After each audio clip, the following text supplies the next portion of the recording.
nga, let's not skirt, let's not divert a crime has allegedly been committed, and let's focus on the crime.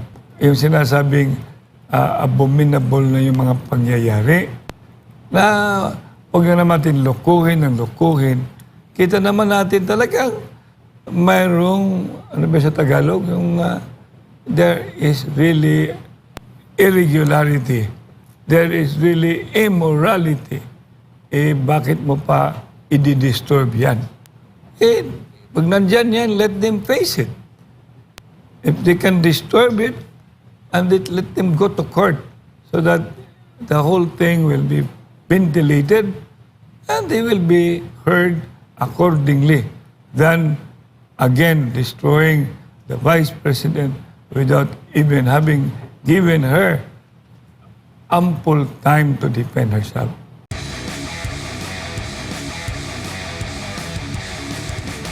Marami ding nagko-question po doon sa kanyang timing po ng pagtakbo na sinasabing masyadong maaga pa, namumuliti ka na agad. Ano pong masasabi niyo po rito, Mayor Mike? Namumuliti ka na ba siya or may nauna nang namuliti ka sa kanya? Ano sa tingin niyo po? Alam mo, kung hindi ka mag-declare, magagalit naman kami. Kasi kami ay mga supporters that has been wanting to hear. Because that is a unifying.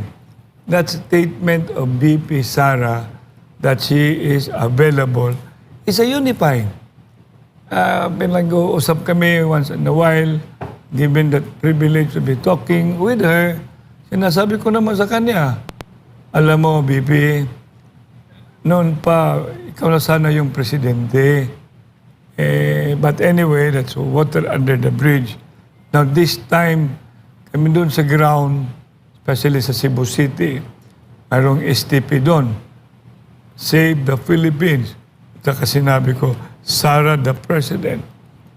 Hindi pa siya nagsabi doon, andun na yung Sara the President Coalition. Sinabi ko sa kanya, naligo, nabasa na po kami. Kailangan magsama-sama na tayo maligo.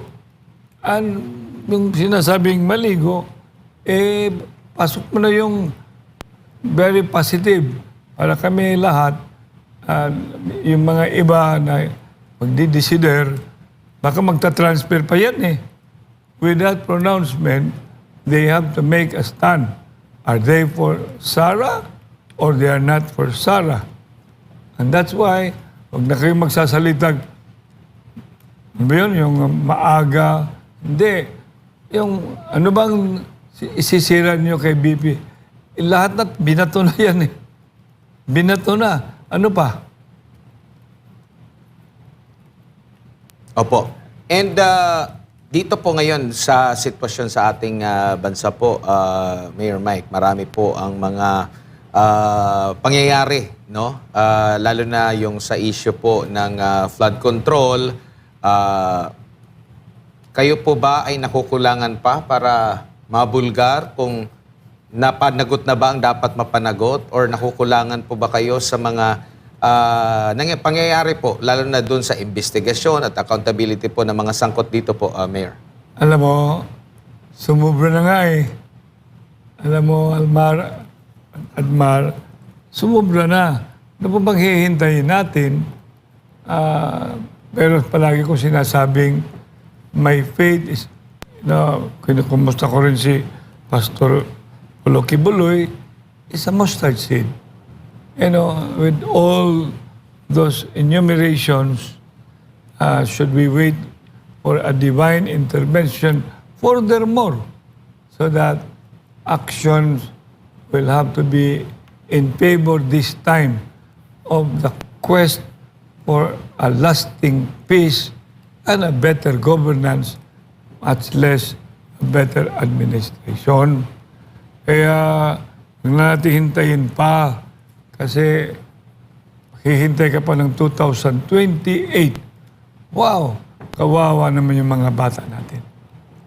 Opo. Ngayon po, meron pong lumabas din ng mga dating sundalo po, Mayor Mike, at nagsasabi na meron silang mga diniliberan or hinatiran ng mga mali-maletang basura o pera mula po sa kickback, hindi lang sa flood control project, iba't iba daw pong mga source ito at pinadalhan ang ilan sa mga kasalukuyang opisyal ng gobyerno at mga mambabatas. Ano po dapat ang treatment dito sa sinumpaang salaysay po nila? Kasi ang nangyayari po ngayon, unang kinwestiyon yung witness doon sa affidavit, no? Ngayon, nabasa ko po, kini-question din po kung sino po yung nagnotaryo po nito, Mayor Mike. At hindi yung mismong nilalaman ng kanila pong sinasabing personal na pagkakaalam dito nga po sa sangkot sa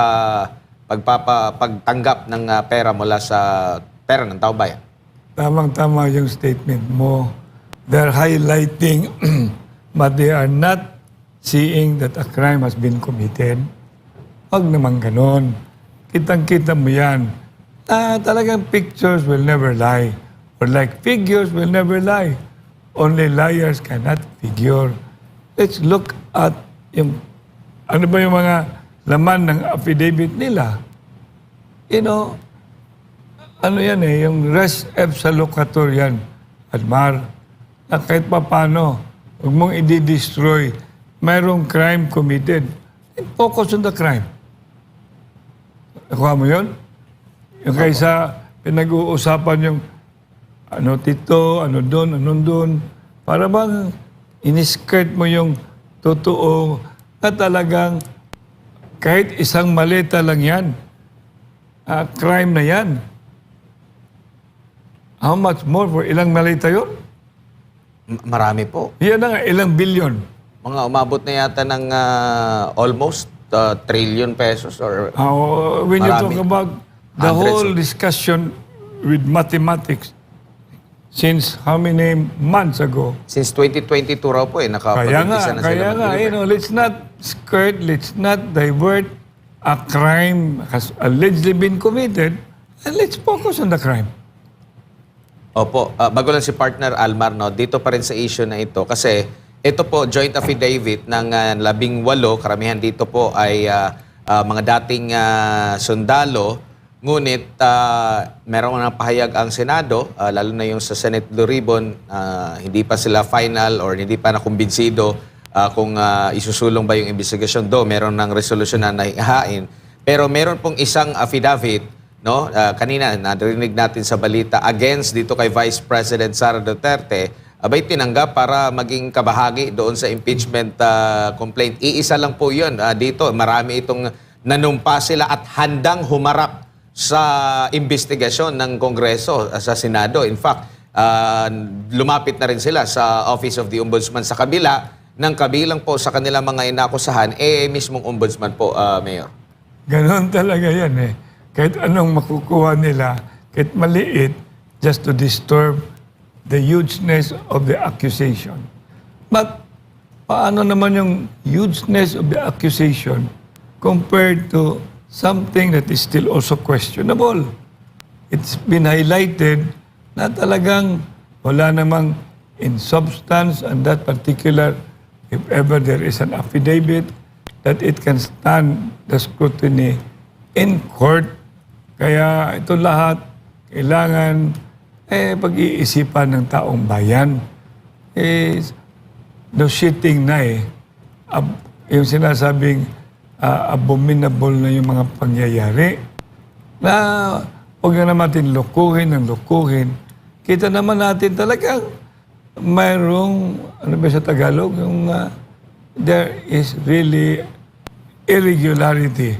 There is really immorality. Bakit mo pa i-disturb yan? Pag nandyan yan, let them face it.